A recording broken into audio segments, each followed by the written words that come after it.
What's up, everybody? Today it's time to start working on this thing. Today's gonna be fuel system day. So I got some new parts I'm gonna show you. Got one more thing of disassembly to do. We gotta rip the old fuel lines out. Only reason I left them in is I wanted to make sure I get the routing right, and I wanted to kind of make sure everything lined up how it should with the new ones. So I gotta get those ripped out, and then we will be installing new fuel lines, new fuel tank, new sending unit, new fuel tank straps, new filler neck, and anything after that is a bonus. So let's get to it. I'll show you some parts, and I'm going to show you some other old parts that I have as well.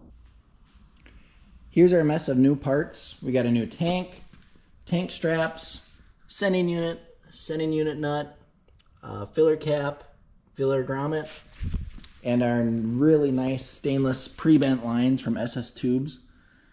It was a little crazy. I thought they were messed up in the box. Didn't realize that they slightly bend them to get them in a box when they ship them.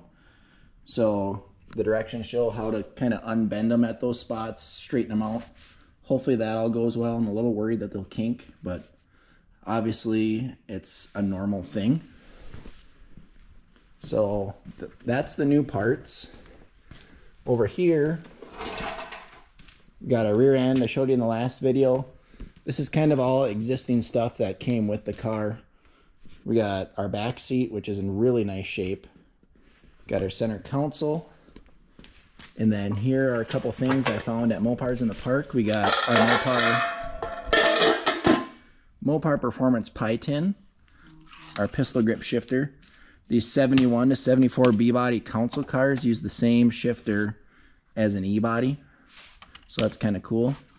Got our American Racing center caps for our Vectors. These are a super nice piece.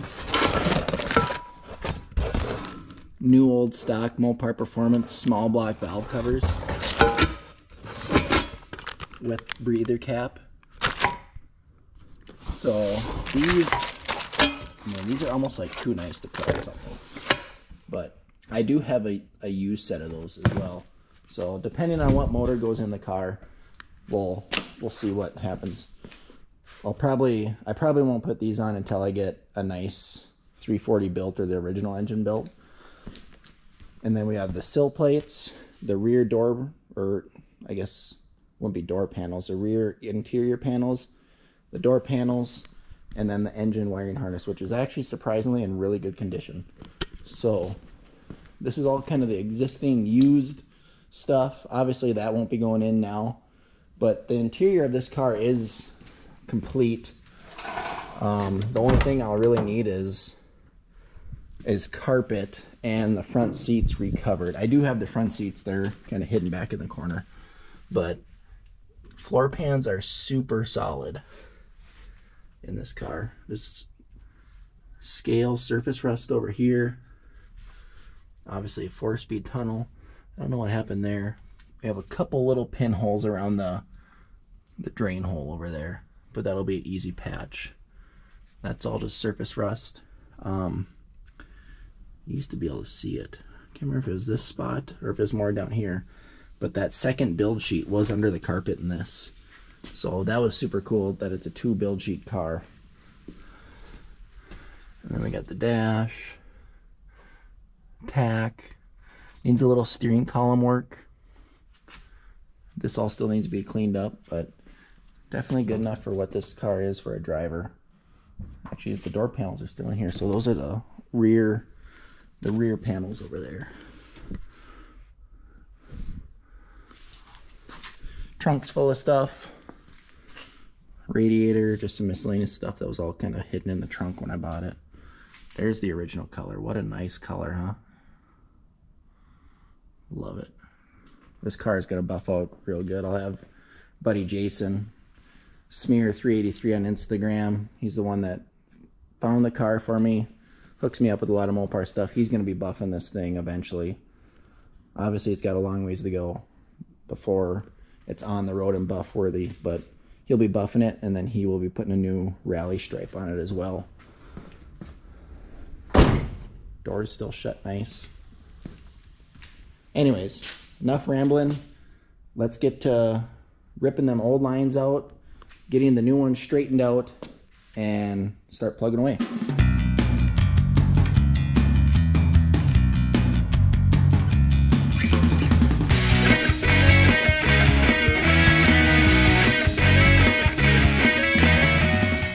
Couple minutes later, we got the old lines out. Obviously it can be a little rough with the old lines, but look at how nasty those are. They maybe would have worked for a little bit, but I think we definitely would have been having issues down the road. And while everything's apart, it's the best time to put the new lines in, and they're not that expensive. I think the two fuel lines together are like $110, something like that, and that's for stainless. So let's get these laid out, start bending them, and keep going.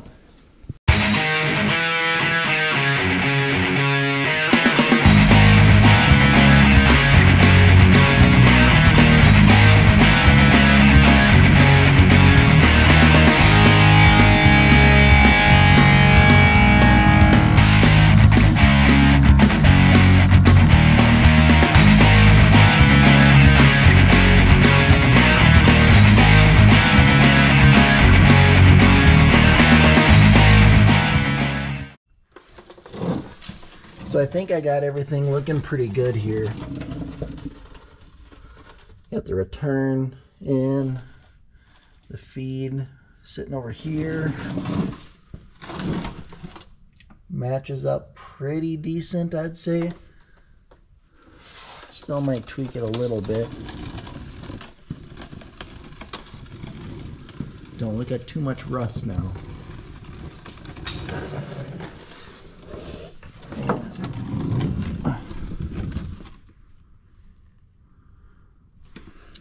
Overall, I'd say it fits pretty decent.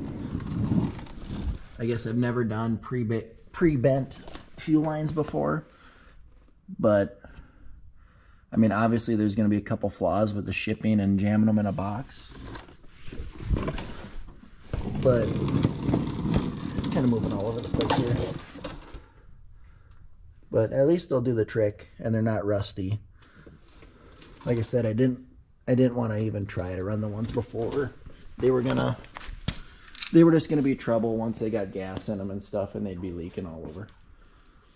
So now that that's done, let's get the sending unit put in this, the grommet put in it, and then we could start raising the tank up. So we have our sending unit here. This is also a 3/8 suction. You want to make sure if you're going to do the 3/8 line, you have to get the 3/8 suction. Otherwise, you're just bottlenecking the system and you're not taking full advantage of that. So let's get this stuck in there.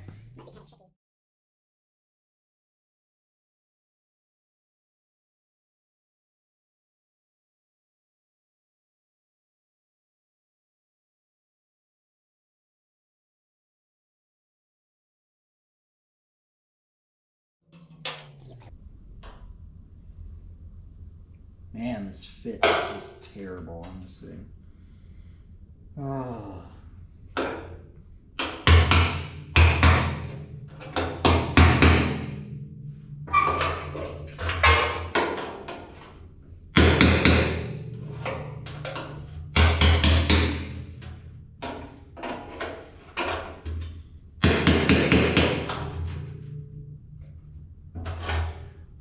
I mean, it should be fine.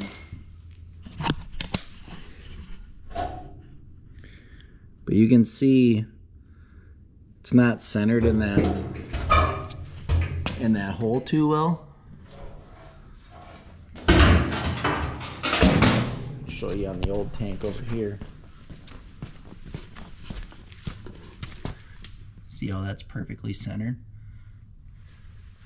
I mean, it should seal up fine, but just modern aftermarket parts built overseas just don't have the quality that they should. We got our fuel tank down, our new tank straps, our new J-bolts. make sure you grab them. You're probably not going to be able to save the old ones. I was kind of disappointed they didn't come with nuts, but they're just 3/8 nuts, so that's an easy find. This, if you don't put this foam pad on top, the tank can rattle against the trunk pan. Obviously you don't want that. I should have looked at the old one a little bit better. Probably didn't have to waste 20 bucks on buying this one. It's just a piece of packing foam, but it is what it is. So it's gonna be pretty dark. Let's just try to get this tank set up. I'll probably try to get the straps in first. They have these little ends on them. Get them up in a little slot, get them hanging, and then we should be able to kind of bench press the tank up, get the filler tube up there, slid into that grommet, and then just swing the straps up and start the J-bolts. Got our tank straps up like so. Got our J-bolts hanging down. So all we gotta do is bench press this tank up here.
Sitting like it's supposed to.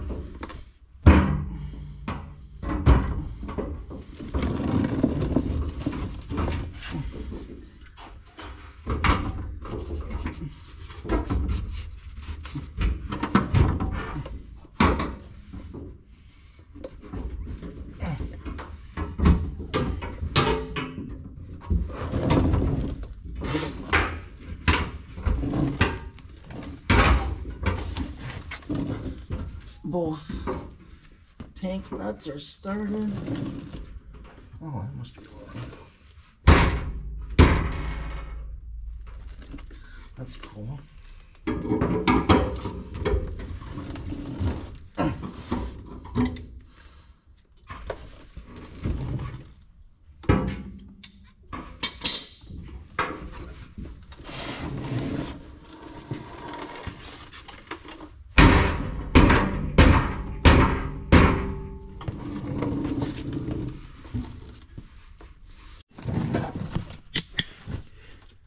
Got the tank put up.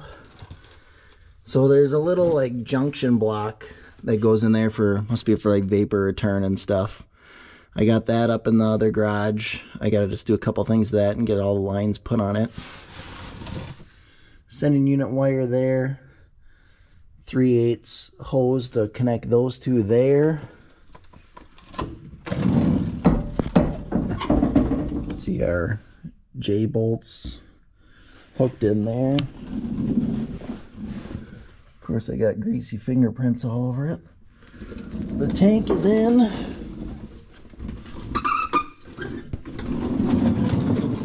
Fuel lines are in. Fuel system should be good.